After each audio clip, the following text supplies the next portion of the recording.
Hello dear students, मैं नरेश कुमार भारी।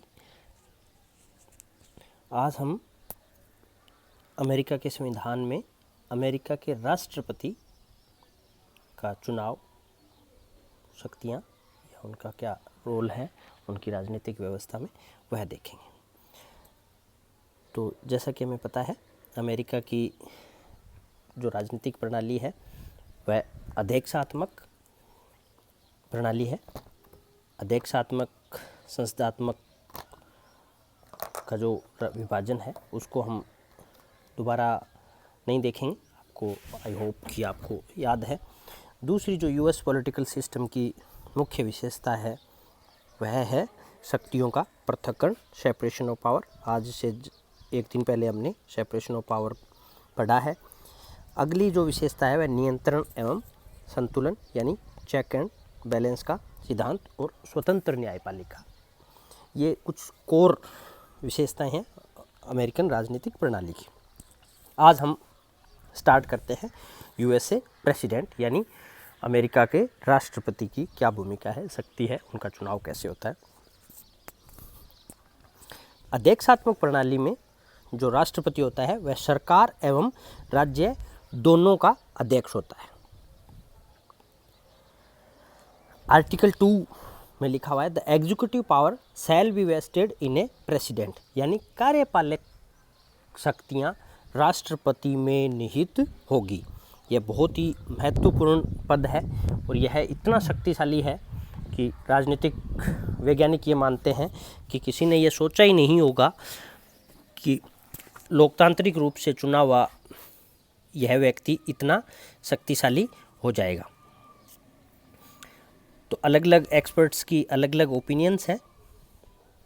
जैसे प्रोफेसर लास्की कहते हैं कि ऐसी कोई विदेशी संस्था नहीं है जिसके साथ मूलतः अमेरिका के राष्ट्रपति की तुलना की जा सके। सिडनी हैमन ने लिखा है कि अमेरिकी राष्ट्रपति की सत्ता और महत्व में धीरे धीरे वृद्धि हुई है और आज वह संघीय सत्ता का केंद्र तथा राष्ट्रीय एकता का प्रतीक है। बेयर्ड्स ने लिखा कि अमेरिका का राष्ट्रपति आधुनिक संसार में सबसे अधिक शक्तिशाली संवैधानिक शासन है। ओग तथा रे कहते हैं कि यूरोप के कुछ तानाशाहों को छोड़कर अमेरिका का राष्ट्रपति शासन का सबसे अधिक शक्तिशाली अध्यक्ष है। तो ये कुछ राजनीतिक विचारकों की महत्वपूर्ण सार थे। कहने का दूसरे शब्दों में अगर कहें तो अमेरिका के राष्ट्रपति बहुत ही अत्यधिक शक्तिशाली पद पर विराजित होते हैं। तो अमेरिका के राष्ट्रपति का चुनाव कैसे होता है?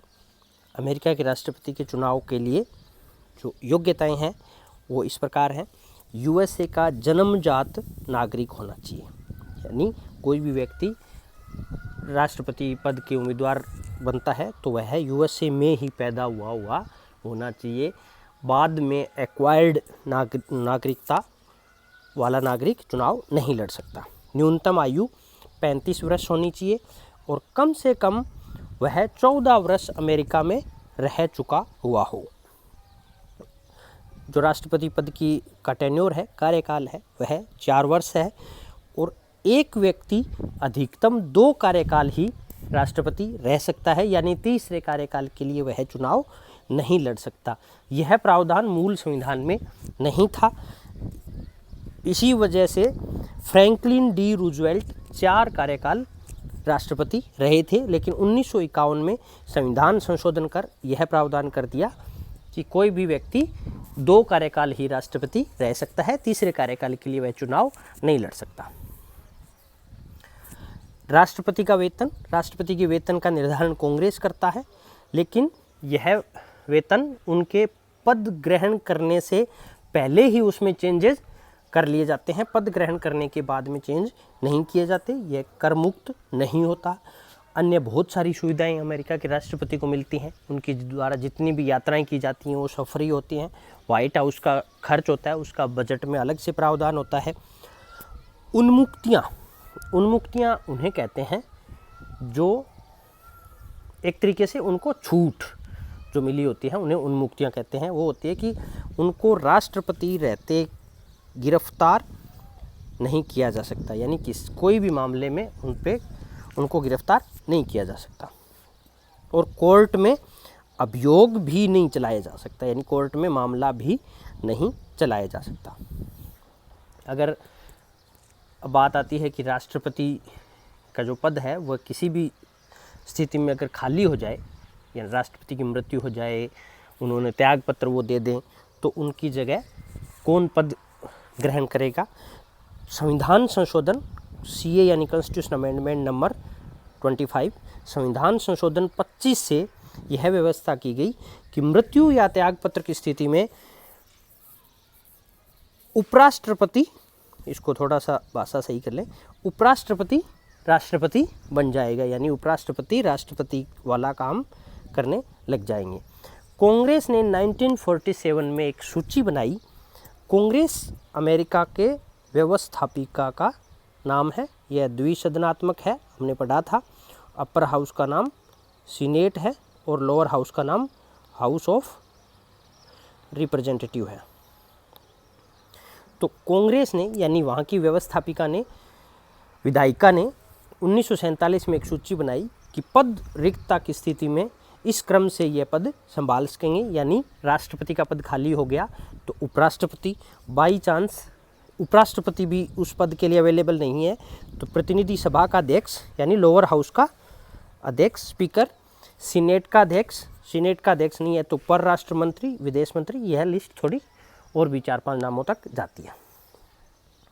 राष्ट्रपति को के चुनाव से पहले हम राष्ट्रपति को हटाया कैसे जाता है यह देखते हैं। राष्ट्रपति को हटाने की पद्धति का नाम है महाभियोग, इम्पीचमेंट।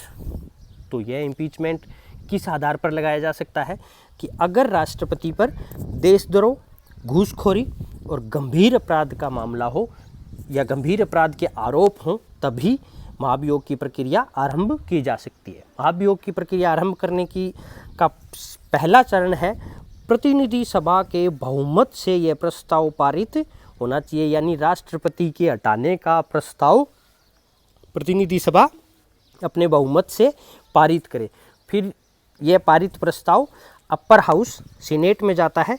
वहाँ सीनेट एक कोर्ट की तरह काम करती है। सीनेट सुनवाई करती है, जैसे कोर्ट में सुनवाई होती है वैसे, और उस समय इसकी अध्यक्षता सर्वोच्च न्यायालय के मुख्य न्यायाधीश करते हैं।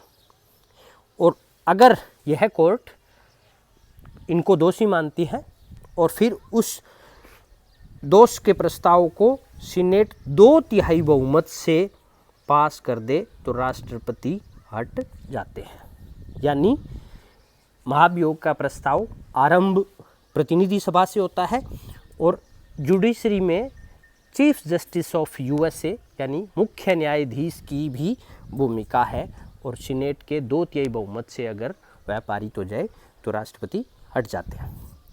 तो क्या अमेरिका के इतिहास में किसी राष्ट्रपति पर महाभियोग का आरोप लाया गया और उनको पद से हटाया गया?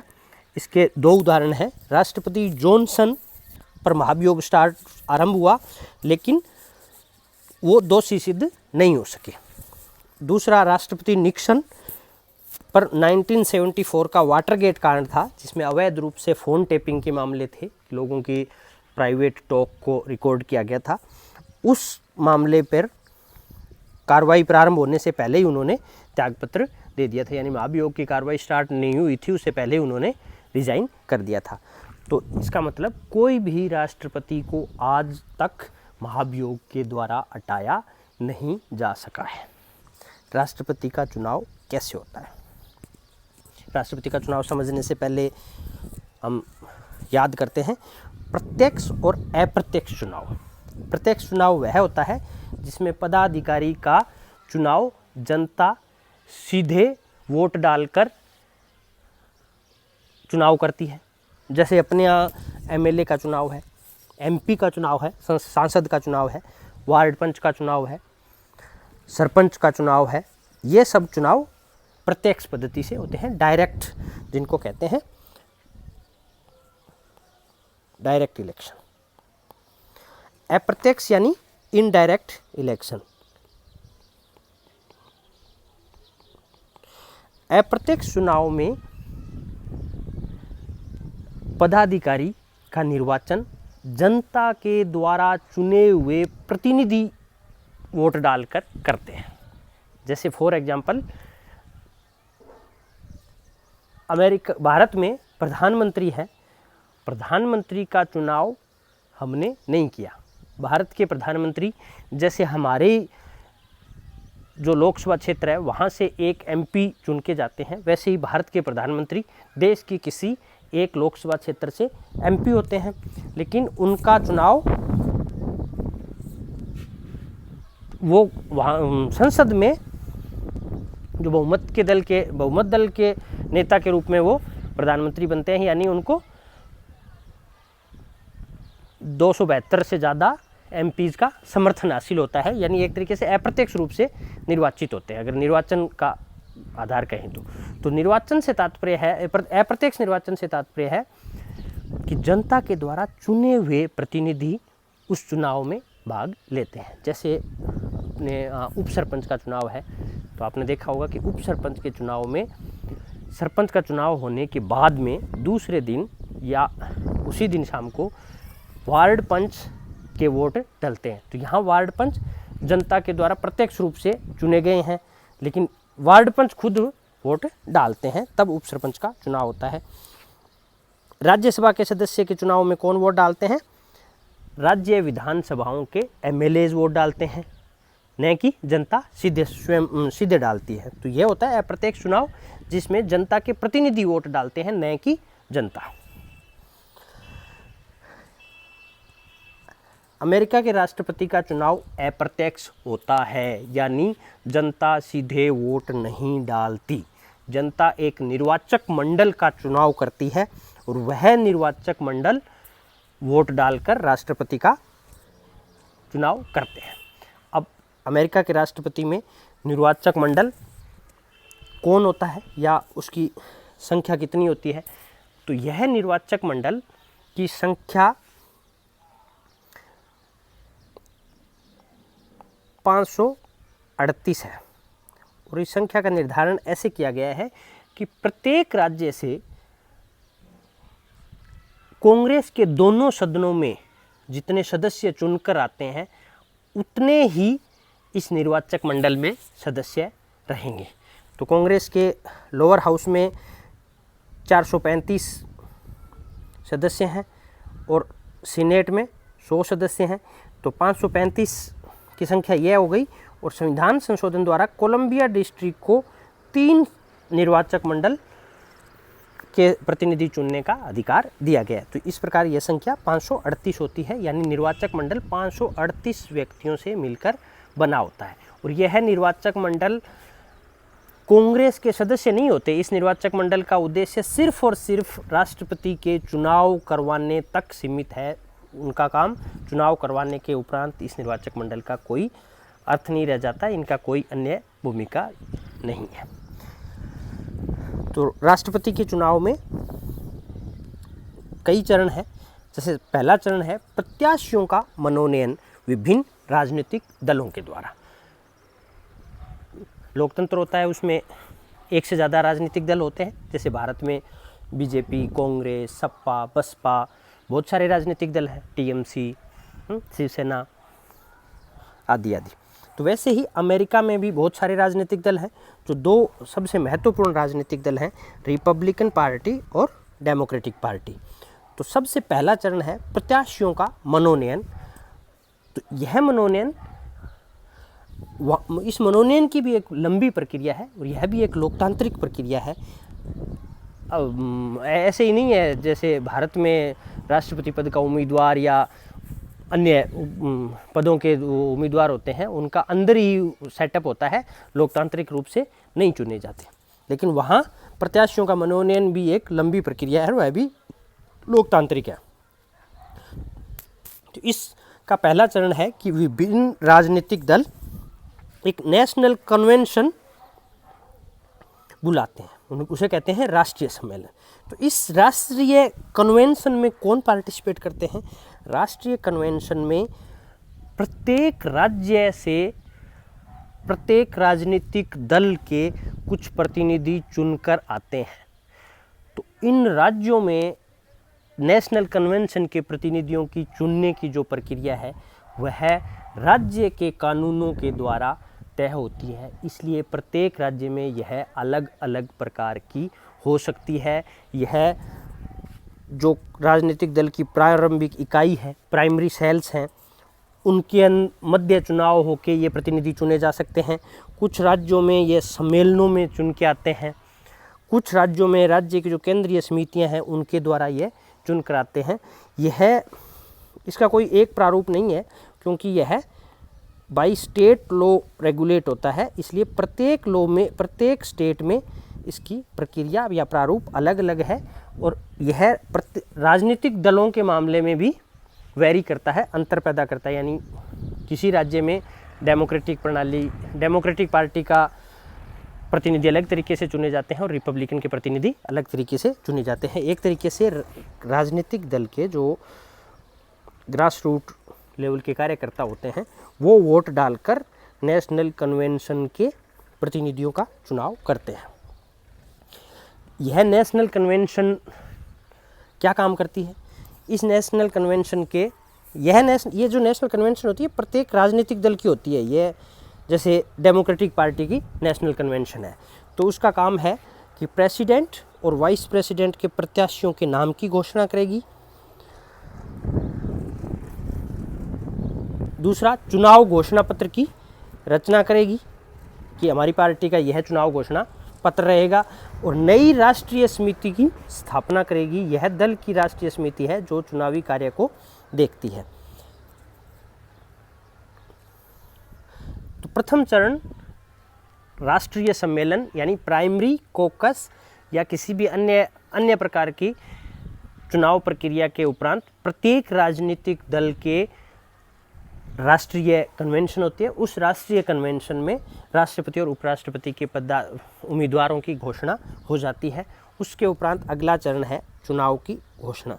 प्रत्याशियों के नाम की घोषणा के बाद में वे अपने नीति व कार्यक्रम का प्रचार करते हैं, टीवी पे करते हैं, न्यूज़ डिबेट्स में भाग लेते हैं और आर्थिक सहायता के लिए अपील करते हैं। और बहुत बड़ी राशि अपने नीतियों के दम पर राष्ट्रपति कॉरपोरेट हाउसेज से यानी बड़ी बड़ी कंपनियों से और आम नागरिक भी राजनीतिक चंदा देने की वहाँ राजनीतिक संस्कृति है, तो राजनीतिक चंदा उगाते हैं। तो ये जो राजनीतिक चंदा है यह जनता में उस उम्मीदवार की स्वीकार्यता का भी प्रतीक होता है। जो व्यक्ति ज़्यादा राजनीतिक चंदा उगा पाता है उसमें उसकी जीत की संभावनाएं ज़्यादा हो जाती हैं। अमेरिका में सरकार भी धन मुहैया कराती है, यानी चुनाव के लिए स्टेट फंडिंग का प्रावधान भी है। भारत में स्टेट फंडिंग का प्रावधान नहीं है। तो निर्वाचक मंडल है, इसकी संख्या कैसे है? इसके लिए एक नियम है कि निर्वाचक मंडल 538 सदस्यों से मिलकर बना होगा और प्रत्येक राज्य से कांग्रेस में आने वाले सांसदों की संख्या के जितने उम्मीदवारों से, जितने प्रतिनिधियों से मिलकर यह बना होगा। जैसे फॉर एग्जांपल कोई राज्य ए है तो उसमें हाउस ऑफ रिप्रेजेंटेटिव में वह 42 सांसद भेजता है और सीनेट में वह 2 सांसद भेजता है। तो निर्वाचक मंडल टोटल होगा वो 44 सदस्यों से मिलकर बना होगा। और ये जो 44 सदस्य होते हैं ये अलग व्यक्ति होते हैं, ये हाउस ऑफ रिप्रेजेंटेटिव और सीनेट के सदस्य नहीं होते। ये तो सिर्फ और सिर्फ संख्या निर्धारण करने के लिए यह तरीका रखा कि जितने संसद की तरफ, संसद को या वहाँ की जो विधायिका है कांग्रेस को सांसद भेजे जाते हैं उस संख्या के अनुपात में ही रहेंगे। निर्वाचक मंडल का कार्य सिर्फ और सिर्फ चुनाव करवाने तक सीमित है। तो राज्य ए में 44 निर्वाचक मंडल प्रतिनिधियों की सूची प्रत्येक राजनीतिक दल जारी करेंगे। अब यह तय हो गया कि भी राज्य ए में निर्वाचक मंडल में 44 व्यक्ति होंगे, तो प्रत्येक राजनीतिक दल 44 लोगों की सूची जारी करेगा। जैसे डेमोक्रेटिक ने 44 की, रिपब्लिक ने 44 की, या अन्य पार्टी जैसे ग्रीन पार्टी है तो उन्होंने 44 लोगों की सूची जारी की। अब आम जो व्यक्ति है, आम नागरिक है, आम वोटर है, आम वोटर अडल्ट फ्रेंचाइजी है अमेरिका में, यानी 18 साल से ऊपर का प्रत्येक व्यक्ति वोट डाल सकता है। तो वह इस सूची को वोट देते हैं।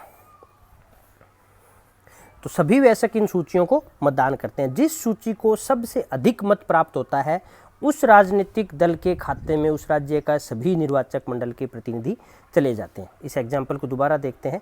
जैसे राज्य ए में डेमोक्रेटिक पार्टी की सूची को 42% वोट मिले, रिपब्लिकन पार्टी को 36% वोट मिले, ग्रीन को 20% मिले और अन्य पार्टियों को 2% वोट मिले। तो यहाँ सबसे ज़्यादा वोट मिले डेमोक्रेटिक पार्टी को। तो इसलिए राज्य ए की 44 सीटें डेमोक्रेटिक पार्टी के खाते में चली जाएंगी, यानी राष्ट्रपति निर्वाचक मंडल के 44 प्रतिनिधि डेमोक्रेटिक पार्टी के पास आ गए। यह प्रक्रिया प्रत्येक राज्य में अपनाई जाती है। तो इस प्रत्येक राज्य में ऐसी प्रक्रिया अपनाने के बाद में हम एक बार कल्पना करते हैं कि डेमोक्रेटिक पार्टी के पास राज्य ए से 44 सीटें, सी से 36 सीटें, एफ से 22 सीटें, ऐसे करके कुल 292 सीटें डेमोक्रेटिक पार्टी के पास आ गई निर्वाचक मंडल में। निर्वाचक मंडल की टोटल स्ट्रेंथ कितनी है? 538। रिपब्लिकन पार्टी के पास राज्य बी से 32, डी से 16, ई से 12, यानी टोटल 250 सीटें आ गई और बाकी जो बची थी वो अन्य पार्टियों में वितरित हो गई। तो यहाँ हम क्या देखते हैं कि निर्वाचक मंडल टोटल 538 सदस्यों से मिलकर बना हुआ है, यानी जो 272 जिसके पास पार्टी के पास चली जाएंगी उसका राष्ट्रपति बनना तय है। तो अगला चरण क्या होगा कि ये जो 538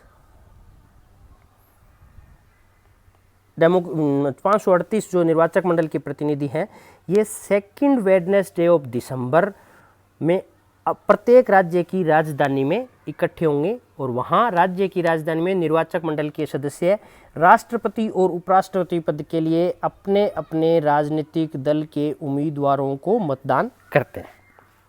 कोई ये जो निर्वाचक मंडल के व्यक्ति होते हैं ये वैसे मतदान करने के लिए स्वतंत्र हैं। ये ज़रूरी नहीं है कि एक डेमोक्रेटिक पार्टी का निर्वाचक मंडल का प्रतिनिधि डेमोक्रेटिक पार्टी के ही राष्ट्रपति उम्मीदवार को मत दे, वह क्रॉस वोटिंग कर सकता है।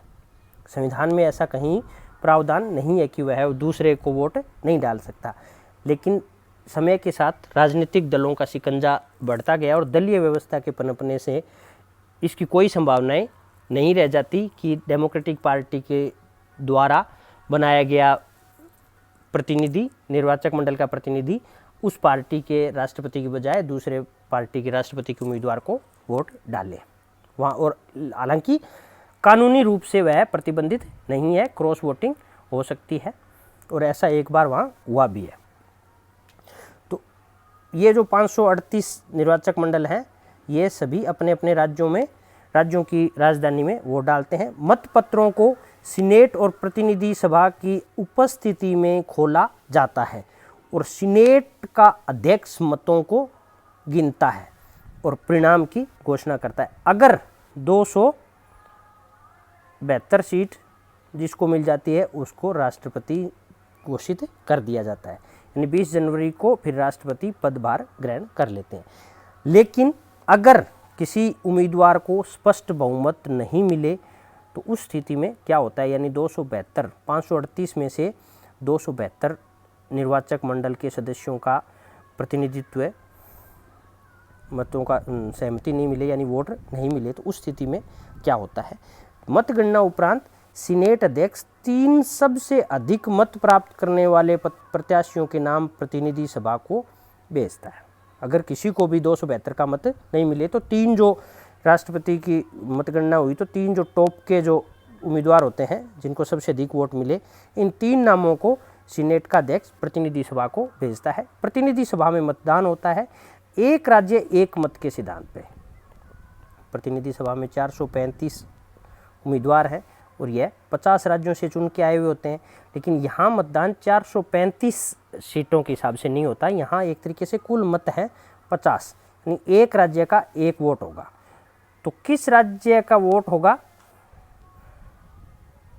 जैसे फॉर एग्जांपल ए राज्य से 44 मान लो सांसद है तो उसमें हो सकता है 20 डेमोक्रेट हों और 22 रिपब्लिकन हो, 2 कोई अन्य हो। तो इनका जो एक प्रतिनिधि होगा वो किस पार्टी का व्यक्ति वोट डालेगा, तो वह सबसे ज़्यादा संख्या वाली पार्टी का डालेगा। यानी एक राज्य एक मत के आधार पर वोट डालते हैं तो 26 मत प्राप्त करने वाला व्यक्ति राष्ट्रपति बन जाता है। और ऐसा 2 बार हुआ है।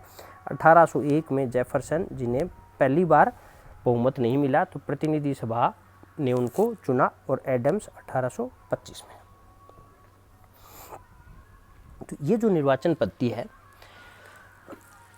इसको हमने देखा कि वैसे व्यवहार में हम इनको प्रत्यक्ष समझते हैं, लेकिन यह संवैधानिक रूप से यह अप्रत्यक्ष है। तो इसकी कुछ कमियां हैं। कमियां क्या है कि अल्पमत प्राप्त व्यक्ति भी राष्ट्रपति बन सकता है, यानी एक ऐसा व्यक्ति जिसको पॉपुलर वोट का बहुमत नहीं मिला, लेकिन फिर भी वह राष्ट्रपति बन सकता है। और ऐसा इस बार हुआ भी है कि जो डोनाल्ड ट्रंप है, अमेरिका के राष्ट्रपति आज की तारीख में, वह रिपब्लिकन पार्टी के उम्मीदवार थे, और उनको पॉपुलर वोट का, यानी अमेरिका के आम नागरिक का 50% से ज़्यादा लोगों का बहुमत नहीं था, लेकिन वो फिर भी राष्ट्रपति बन गए। यह कैसे होता है कि जैसे उनका जो प्रत्येक राज्य में निर्वाचक मंडल के सदस्यों को चुनने का व्यवस्था है कि अगर सबसे ज़्यादा वोट जिस व्यक्ति को मिलते हैं उसको उस पार्टी को मिलते हैं, उस राज्य की सारी सीटें उस पार्टी के खाते में चली जाती है। फॉर एग्जांपल, हमने राज्य ए का उदाहरण लिया था, तो राज्य ए में अगर एक पार्टी को 32% वोट मिले, बाकी दूसरी पार्टी को 31 मिले, तीसरी पार्टी को 30 मिले और अन्य को 6% वोट मिले, तो सबसे ज़्यादा वोट पाने वाली पार्टी को के खाते में 44 की 44 यानी सारी सीटें चली जाएंगी। तो यहाँ हम क्या देखते हैं कि वोट मात्र 1% है, लेकिन सीटें सारी की सारी चली गई। वहीं एक ऐसे राज्य का उदाहरण देते हैं, जैसे राज्य बी, जिसमें ये जो पार्टी थी जिसको 32% वोट मिले थे, उसको यहाँ मात्र 16% वोट मिले, और ये पार्टी जो 31% वोट मिले थे, यहाँ इसको 66% वोट मिले, और इस राज्य में मात्र 32 सीटें हैं फॉर एग्जांपल। तो इस स्थिति में सबसे ज़्यादा सीट पाने वाली यह पार्टी है, तो इसके खाते में 32 की 32 सीटें चली जाएगी। तो यहाँ हम इन 2 राज्यों का अगर लेखा जोखा देखें तो क्या देखते हैं कि एक पार्टी जिसके खाते में कुल वोट देखें तो इस राज्य का इसके पास 32% और इस राज्य का 16%, और इस पार्टी के पास इस राज्य का 31% और इस राज्य का 66%, यानी एक पार्टी के पास एक राज्य का 32% और दूसरे राज्य का 16%, और एक पार्टी जिसके पास एक राज्य का 31% और दूसरे राज्य का 66%। तो इन अगर मतों को हम देखेंगे तो स्पष्ट रूप से दिख रहा है कि इस पार्टी के पास मतों की संख्या ज़्यादा है, क्योंकि इसके पास दूसरे राज्य का 66% मत हैं। लेकिन निर्वाचक मंडल के सदस्यों की संख्या अगर देखेंगे तो इसके पास 44 है पहले वाले राज्य के सारे सदस्य, और इसके पास 32 ही है। यानी एक ऐसी पार्टी जिसके पास टोटल वोट्स की संख्या कम है, लेकिन निर्वाचक मंडल के सदस्य ज़्यादा आ सकते हैं, और ऐसा अमेरिका में कई बार हुआ है। यह इसकी सबसे बड़ी आलोचना है। दूसरी बात है, निर्वाचक मंडल निरर्थक हो गया है। क्या हुआ कि संविधान निर्माता ये चाहते थे कि अमेरिका के राष्ट्रपति का चुनाव अप्रत्यक्ष रूप से हो, लेकिन दलीय व्यवस्था के निर्माण की वजह से कि जो निर्वाचक मंडल है, जैसे डेमोक्रेटिक पार्टी के जो निर्वाचक सदस्य हैं और रिपब्लिकन पार्टी के निर्वाचक सदस्य हैं, वो अपनी स्वतंत्र इच्छा के अनुरूप वोटिंग नहीं करते। डेमोक्रेट वाले डेमोक्रेटिक को करते हैं, रिपब्लिक वाले रिपब्लिक को करते हैं। तो इससे क्या हुआ कि जैसे ही निर्वाचक मंडल का चुनाव संपन्न होता है, स्पष्ट हो जाता है कि यह व्यक्ति राष्ट्रपति बनेगा जिसके पास ज़्यादा निर्वाचक मंडल के सदस्य होते हैं, क्योंकि वो निश्चित रूप से अपनी पार्टी के उम्मीदवार को ही वोट डालेंगे। तो यह एक तरीके से अप्रत्यक्ष की बजाय प्रत्यक्ष टाइप का निर्वाचन हो गया, जैसा कि संविधान निर्माता नहीं चाहते थे। और यह बहुत लंबे समय चलता है, क्योंकि पहले प्राइमरी कोकस के चुनाव होते हैं और फिर नेशनल कन्वेंशन होती है। नेशनल कन्वेंशन के बाद में जो चुनाव अभियान चलता है, तो बहुत लंबी प्रोसेस है। छोटे राज्यों की उपेक्षा होती है, यानी बड़े राज्यों के पास निर्वाचक मंडल का ज़्यादा हिस्सेदारी होती है। तो 10-12 बड़े राज्यों के पास इतना बहुमत आराम से हो जाता है कि किसी पार्टी के पास अगर समर्थन मिल जाए तो उसको 232-72 का आंकड़ा मिल जाता है और वह राष्ट्रपति बन सकता है। प्रतिनिधि सभा द्वारा भी निर्णय यह भी तय हो सकता है कि निर्वाचक मंडल का रिजल्ट कुछ अलग था, लेकिन अगर किसी राष्ट्रपति उम्मीदवार को पूर्ण बहुमत ना मिले तो बाद में टॉप 3 में से प्रतिनिधि सभा चुनाव करती है तो वह निर्णय कुछ अलग ही हो। निर्वाचक मंडल के सदस्यों की मतदान की स्वतंत्रता, यद्यपि यह स्वतंत्रता है लेकिन व्यवहार में यह स्वतंत्रता वह दलीय अनुशासन की वजह से उपभोग नहीं करते और अपनी पार्टी लाइन पर अपनी पार्टी के राष्ट्रपति उम्मीदवार को ही वोट डालते हैं। Thank you so much.